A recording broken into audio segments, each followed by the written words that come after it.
Well, good morning there, boys and girls. I hope you're doing well and happy third e-learning day on this April 2nd, 2020.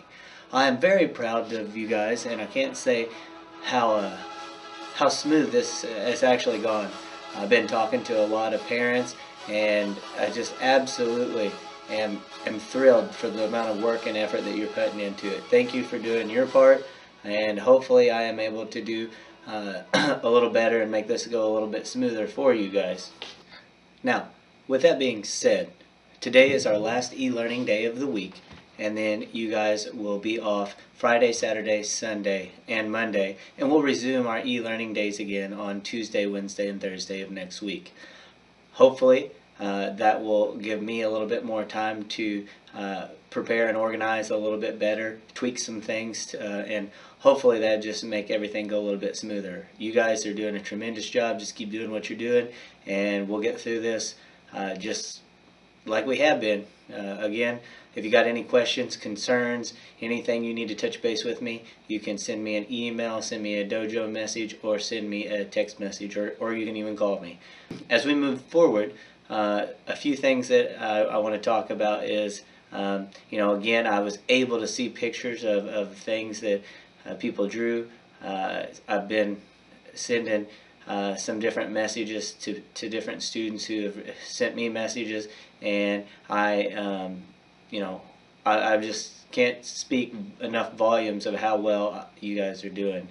With that being said, I'm going to just wish you guys well. I know that I am not able to ask you how you guys are doing and you guys respond, so I'm sending well wishes with all my thoughts out to you guys. I'm going to give you guys knucks. There's some air knucks, and in just a second I will show your homework that you will need to complete for today and as you move into the weekend. So that's all I kind of have for our morning message today, and we'll get started with our reading lesson. Here is a quick rundown of your homework that needs to be completed today. As you can see, for reading, I have the Google form that you need to complete with the compare contrast of the Three Little Pigs from yesterday and Tuesday. Get on iReady. Reading, do about 10 minutes of that. And then for today and the rest of the weekend, find a book and read about 30 minutes each day. If you can do a reading log of the books that you have read, that would be great. For writing, you got to research and create a Google slide presentation over a famous person with the help from your parent or guardian or a brother or sister that might be there. In math, you got the application problem that you can find on Google Forms. Create a bar graph based off of the table that I have shown, and get on Zern and do about 15 minutes of Zern. And your activity is to find the link through the Google slide presentation that I have shared with you and take a virtual roller coaster ride.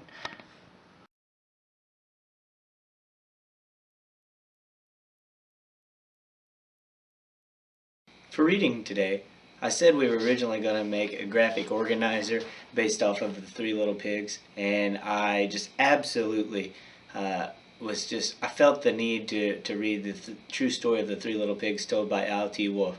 I told you previously I didn't have the book. I'd left it at school, but we're still going to talk about the Three Little Pigs and the characteristics. So the homework today is I'm going to share a Google Forms with you. You're going to get on there, and from the Three Little Pigs story yesterday and the Three Little Pigs story on Tuesday, you are going to write down comparing details. How are the two stories alike from yesterday and Tuesday, and then how are the stories different with contrasting details? And that's going to be on a Google form, so be sure to check that out. But I absolutely love the true story of the Three Little Pigs told by Al T. Wolfe, and I have to read it. So I've got it on my iPad here, and I'm going to read the true story of the Three Little Pigs told by Al T. Wolfe. This is just for your own enjoyment. We won't do anything with it as of today. This is the true story of the Three Little Pigs told by Al T. Wolfe. Everybody knows the story of the Three Little Pigs, or At least they think they do. But I'll let you in on a little secret. Nobody knows the real story because nobody has ever heard my side of the story. I'm the wolf, Alexander T. Wolf. You can call me Al. I don't know how this whole big bad wolf thing got started, but it's all wrong. Maybe it's because of our diet. Hey, it's not my fault if wolves eat cute little animals like bunnies and sheep and pigs. That's just the way we are. If cheeseburgers were cute, folks would probably think you were big and bad too. But, like I was saying, the whole big bad wolf thing is all wrong. The real story is about a sneeze and a cup of sugar. Now this is the real story. Way back in Once Upon a Time, I was making a birthday cake for my dear old granny. I had a terrible sneezing cold, and I ran out of sugar. So I walked down the street to ask my neighbor for a cup of sugar. Now this neighbor was a pig, and he wasn't too bright either. He had built his whole house out of straw. Can you believe it? I mean, who in their right mind would build a house out of straw? So of course, the minute I knocked on the door, it fell right in. I didn't want to just walk into someone else's house.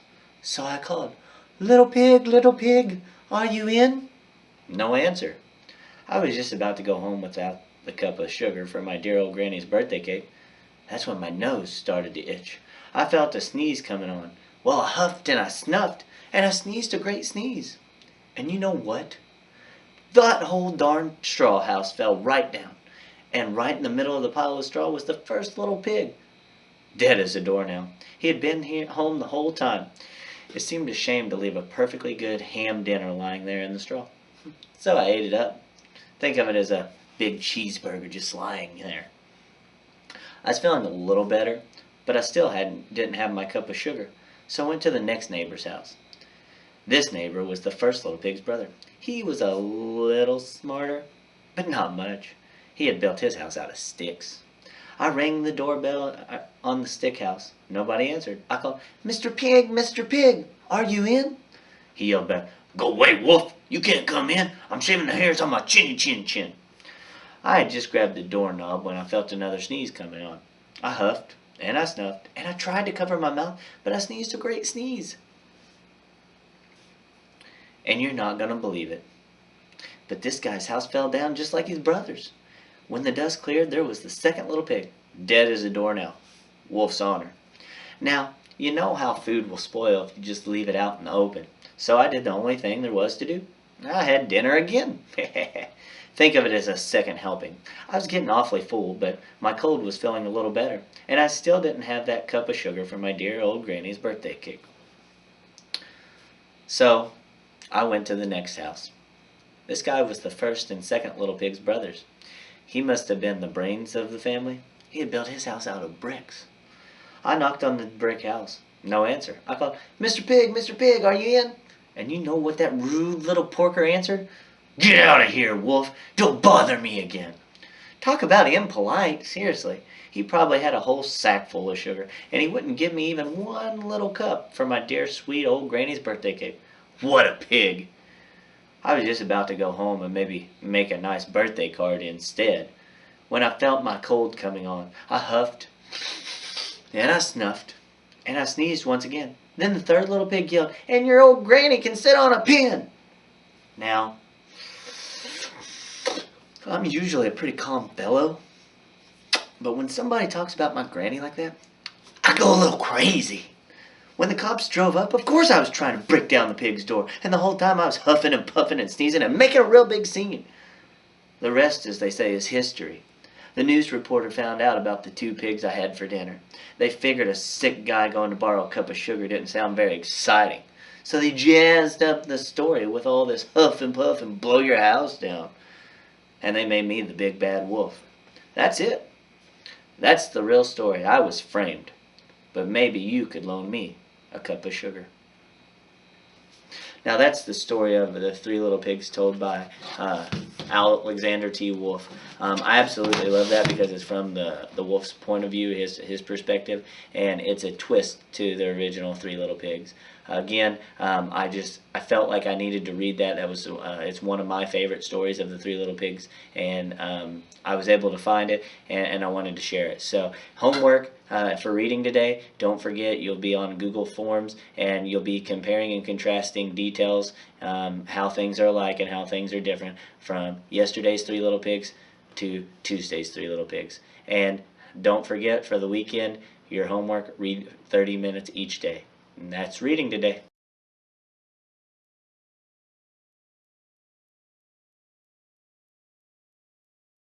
As we move to writing today, I want to say how proud of you guys I am of the research that you have done up to this point, as far as your states, and the fact that you guys all did a great job sharing your Google document with me about your e-learning and how your days have been going. I was able to respond to some of you. Tried to respond to most of you. I may not got to everybody, but you can check your Google Docs out and see if I responded, and then you can say something back to me. Now, I told you guys I was going to write about my day, so I wrote about yesterday and how my e-learning day was going.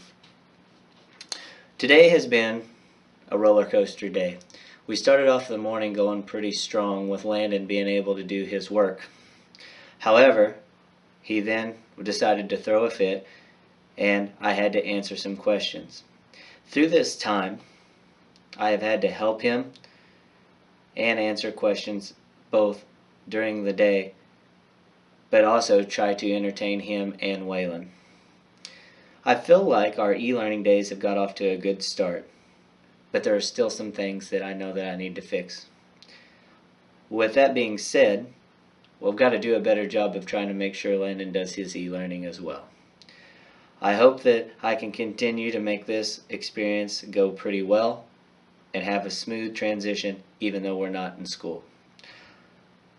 It seems like it could be easier if we were just in school and back into a normal routine. But that is not the case. I will try to do better.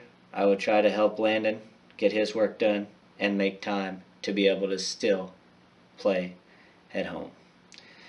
That's just kind of some things that I was thinking as I was writing, and I decided to write it down. This has also been a learning experience for me, guys. We're trying to learn and do this on the fly as we go. Hopefully I've been able to make this writing and reading and math go a little bit smoother for you. But again, it's not the same thing. I wish that we were in class. I wish we were face to face and that we were able to talk, and I was able to be actually teaching in front of you, and you guys were able to talk back, answer questions. But we're gonna continue to make the best of this opportunity that we've been giving, and again, you guys are doing excellent with it. Just keep working hard. With that being said, I would like for you guys to journal this weekend. Just 3 to 5 sentences each day. Write something down, just a quick jot in a couple of sentences about how your weekend's going, how each day's going. But homework for today, I'm going to assign you, a writing assignment. Again, it's going to kind of continue to build up on our research, because as we move into next week, we're going to start looking at poetry and writing poetry. So I want you guys to do one more little research project, and I want it to be done with your parents or guardians or older siblings, whoever's there. But I wrote on the board, okay, with the help of a parent or guardian, I want you to complete a Google slide presentation over a famous person. Okay, again, I want you to do a Google slide presentation over a famous person. Pick a famous person and complete a Google slide presentation. And I would like that to be done with your parent, your guardian. If you have a high school brother or sister, they may help you as well. As we move into the weekend, I again just want you to just write down a few things, just journal a little bit, and just keep writing.